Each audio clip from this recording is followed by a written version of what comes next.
নতুন পদ্ধতিতে উচ্চ মাধ্যমিক পরীক্ষার সূচনা। শিলিগুড়িতে কড়া নিরাপত্তায় চতুর্থ সেমিস্টার শুরু হলো। প্রথম দিনে বাংলা পরীক্ষার মধ্য দিয়ে নতুন পরীক্ষা পদ্ধতির আনুষ্ঠানিক যাত্রা শুরু হয়েছে। এদিন সকাল থেকেই শিলিগুড়ির বিভিন্ন পরীক্ষা কেন্দ্রে পরীক্ষার্থী এবং অভিভাবকদের ভিড় ছিল চোখে পড়ার মতো। শিলিগুড়ি সমতল শিক্ষা জেলায় বছর মোট পরীক্ষার্থীর সংখ্যা 11,241 জন। পরিসংখ্যান অনুযায়ী ছাত্রীদের সংখ্যা ছাত্রদের তুলনায় অনেকটাই বেশি। মোট ছাত্র 4,868 জন আর মোট ছাত্রী 6,373 জন।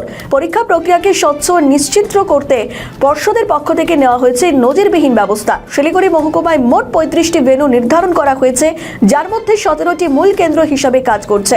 প্রতিটি কেন্দ্রে বসানো হয়েছে পর্যাপ্ত সিসিটিভি ক্যামেরা। আমার লাইভেই ঢুকছে মনে হয়।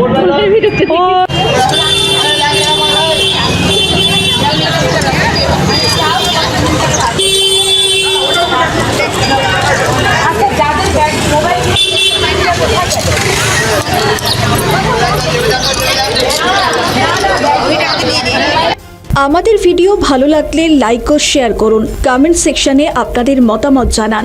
আরও ভিডিও পেতে আমাদের চ্যানেলটিকে সাবস্ক্রাইব করুন এবং প্রতি মুহূর্তে খবরের আপডেট পেতে প্রেস করুন বেল আইকন।